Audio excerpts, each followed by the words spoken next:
हमारे यहाँ बहुत सारी हाउसिंग सोसाइटीज़ बनती हैं, बड़ा वावेला मचता है, बड़ी एडवर्टाइजमेंट होती है और बड़े दावे किए जाते हैं और लोगों की एडवांस बुकिंग कर ली जाती है प्लाट के नाम पर, फिर फाइल के नाम पर।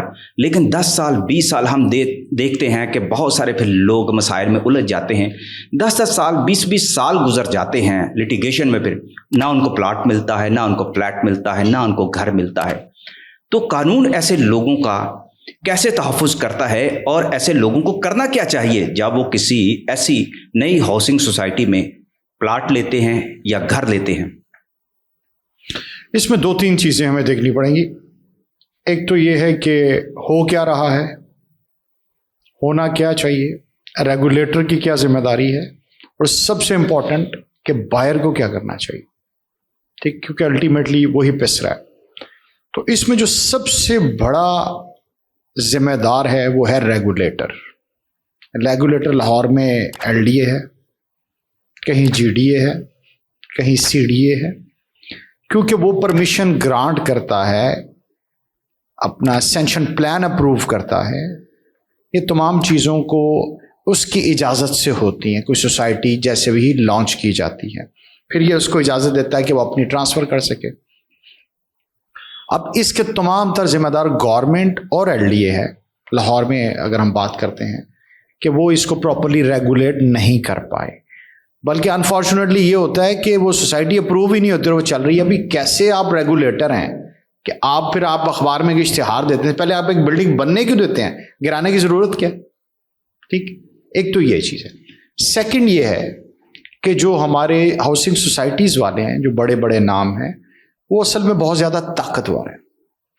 आप उसके बाद ये है कि वो बुकिंग कर लेते हैं, ग्राउंड वर्क भी नहीं हुआ होता है, उसके बाद जगह खरीदनी शुरू करते हैं, उसके बाद जब पैसे आ जाते हैं तो वो पैसे अगले ब्लॉक में इन्वेस्ट कर देते हैं कि ये लोग तो बाउंड हो गए। ठीक, उसके बाद अब आती है हमारे बायर की जिम्मेदारी। मैं मशवरा ये दूंगा कि जब तक आपके पास कोई चीज़ ऑन ग्राउंड नहीं है, लोग इसलिए करते हैं कि किस्तों में देने पड़ रहे हैं। पाकिस्तान में जब तक आपके पास ऑन ग्राउंड पोजेशन नहीं है, जब आप तक जगह देख नहीं सकते, उस वक्त तक मत खरीदें, क्योंकि फ्रॉड यहीं पे होते हैं। 5-5 साल 7 साल एक तो लेट करते हैं, फिर कहते हैं जी प्राइजेस बढ़ गई हैं, एस्केलेशन चार्जेस दे दें। रादर कि आप उसको डैमेजेस दें कि आपने उसको लेट चीज़ दी है, ठीक है, उसके आप जो है एज लेट फी या जो भी, या उस उतने अरसा बेचारा किराए पे रहता रहा उसको दें। ठीक है, तो इसलिए लोगों को चाहिए कि किसी भी ऐसी सोसाइटी को चेक करने से पहले एक तो एलडीए से वेरीफाई करें कि उसकी वेबसाइट पे जाके, आजकल तो मॉडर्न एरा हो गया, कि ये रजिस्टर्ड भी है कि नहीं है, एक चीज़। सेकेंडली देखें कि उसके बाद अगर ये प्लॉट बेच रहे हैं तो उन्होंने उस ब्लॉक में जाके देखें डेवलपमेंट कितनी की है, डेवलपमेंट हो रही है या नहीं। आज अब एक नया इशू भी है, आपके जो स्काई स्क्रैपर बिल्डिंग्स जो हैं अब लाहौर में, आपके अपार्टमेंट्स क्वालिटी पहले पाकिस्तान में ऐसा नहीं था, एक अच्छा रवाज शुरू होगा, उसमें भी ग्राउंड पे कोई चीज़ नहीं होती है। हाँ, जो आजकल सबसे इंपॉर्टेंट चीज़ है, जो एक बड़ा फ्रॉड आ रहा है, जिससे लोग असल में जब तक लालच जिंदा है ना शायद भाई, उस वक्त तक फ्रॉड ये जीते रहें।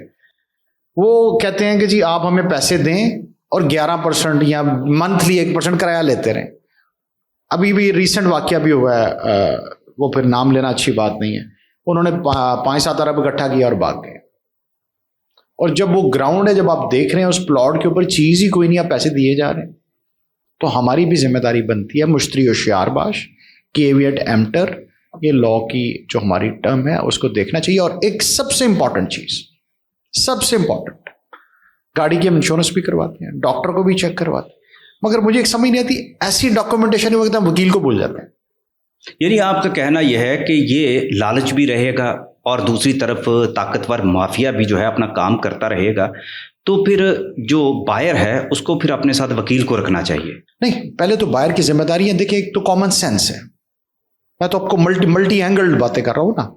कॉमन सेंस ये है कि आपकी एक चीज़ मौके पे, आप पैसे देते हुए सोचते हैं ना, मौके पे क्या चीज़ है, ये जी पंखा लेने चले जाते हैं तो पंखा आ जाता है जी ये कितनी गारंटी है, वो मल्टीपल टू यू आस्किंग। मैं इससे भी बड़ी बात करूँ, not housing societies, her agreement और चीज़ लिखते वक्त वकील को एंगेज करें। उस वक्त हम थोड़े से पैसे बचा लेते हैं और चले जाते हैं स्टेनो के पास। अब स्टेनो को क्या पता है? कि ये मैं एक चीज लिख रहा हूं फ्यूचर में कैसा होगा।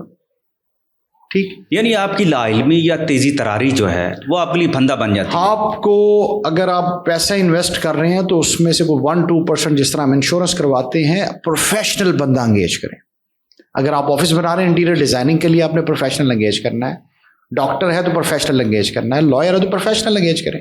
अब अच्छा, मुझे ये बताएं, जब बंदा फंस जाए ऐसी सोसाइटीज में फाइल्स लेकर फिर फाइल्स बेचना शुरू कर देते हैं, इस पे भी थोड़ी सी रोशनी डालें कि उसके बाद उसके पास कानूनी जो हक है, अपना जो रेवेन्यू है उसको निकलवाने के लिए वो क्या करे, किस प्लेटफॉर्म पे जाए और उसे कितना अरसा जो है इस तरह जंग लड़ना पड़ती है। बड़े बड़े फिर खूनी वाक़यात भी हो जाते हैं फिर इसमें।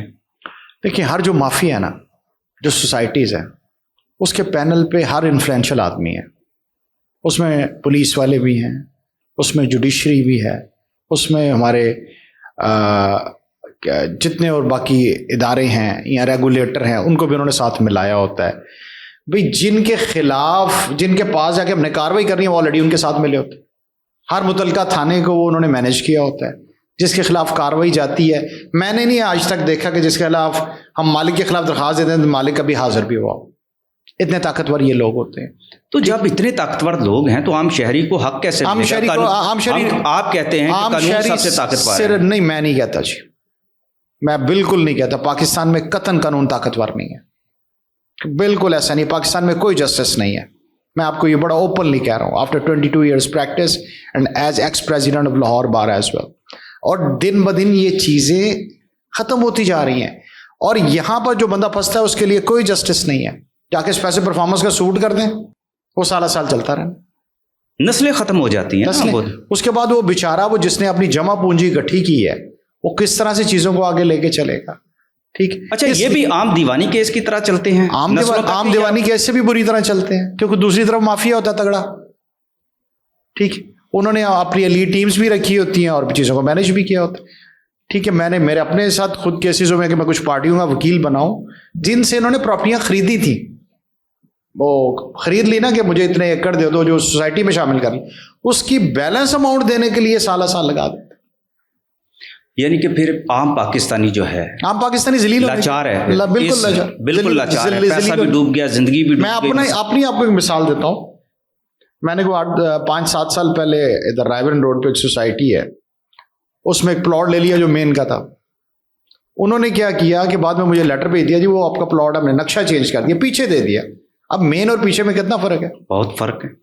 उसके लिए भी फिर मैंने पिटिशनें करके, ये करके, वो करके, हालांकि मैं वकील भी हूँ, फिर बड़ी मुश्किल से जनाब वो हमने अपनी रिकवरी पूरी की।